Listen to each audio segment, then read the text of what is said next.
Good morning, viewer. Welcome to our FOSAAC TV USA. Japan holds controversial state funeral for assassinated leader Shinzo Abe. Japan bid farewell to former Prime Minister Shinzo Abe in an elaborate state funeral Tuesday, despite public opposition to the cost of the event as the country grapples with their late leader's legacy. Abe, Japan's longest-serving prime minister, was shot dead during a campaign speech in Nara in July, stunning a nation where gun violence is extremely rare. More than 4,300 guests attended the service at the Nippon Budokan Arena in Tokyo, including foreign dignitaries such as US Vice President Kamala Harris, Indian Prime Minister Narendra Modi, and Australian Prime Minister Anthony Albanese.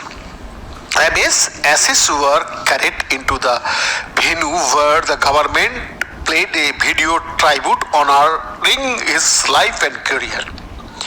Prime Minister Fumio Kishida then delivered a memorial address praising Abe's courage and dedication.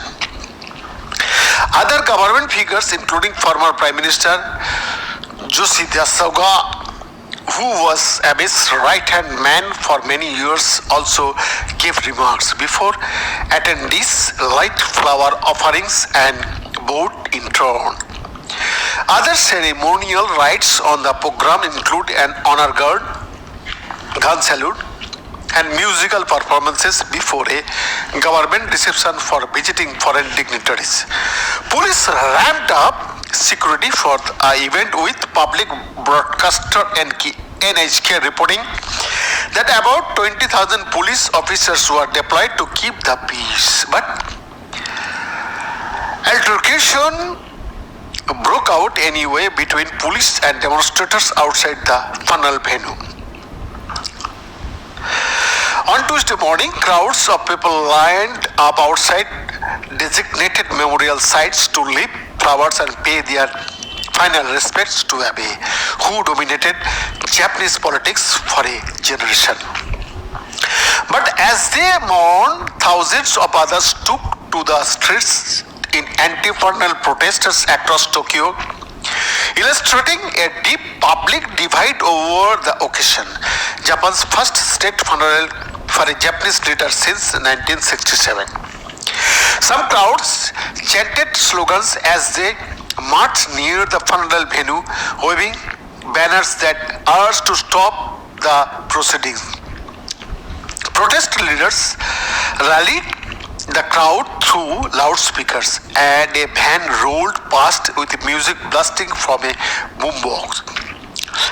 The protests grew tense at times, with several loud confrontation and scuffles between demonstrators and police.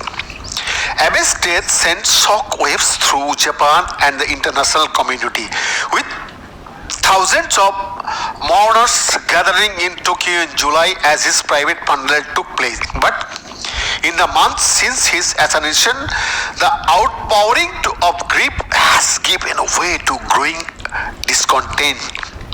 Abe's state funeral comes as the country grapples with rising inflation and anger stemming from revelation that half of Japan's ruling party members had ties with the controversial unification church, which has faced backlash over fundraising practices. Some critics have also pointed to Abe's more unpopular policies while in office as a reason for the shift in mood, and questioned why so much taxpayer money is going to the state funeral, which will cost some 12 million, 1.66 billion yen at a time of acute economic strain. It was a tragedy that Abe was gunned down and lost his life, but we should not make him a hero out of this tragedy. One protester, Shinsaku Nohira, told to the reporter at a recent anti-state funeral demonstration outside Japan's parliament. At least half of Japan's population is against the state funeral. So I don't want the government's messaging to get out there. I want people out there to know that there are citizens in Japan who are opposing this event. An opinion poll by NHK earlier in September showed that 57% of respondents opposed the state funeral compared to 32% who supported it. And the rest said they did not know or declined to answer. Prime Minister Fumio Kishida has tried to appraise the public, saying a state funeral for Abe was fitting given his achievements as former leader. The ceremony is not meant to force people to mourn or to become a political issue, he said in August. Abe held office for 2 separate terms, during which he transformed Japan's security posture, raising questions over the country's status as a pacifist nation, and passed a major security legislation in 2015 that expanded what Japan could do militarily to support the US. He also was a prominent figure on the world stage, cultivating strong ties with Washington and seeking better relations with Beijing, while also trying to counter Chinese expansion in the region by uniting Pacific allies. One of his final successes in office was securing the 2020 Tokyo Olympics through the COVID-19 pandemic forced the competition to be postponed to 2021.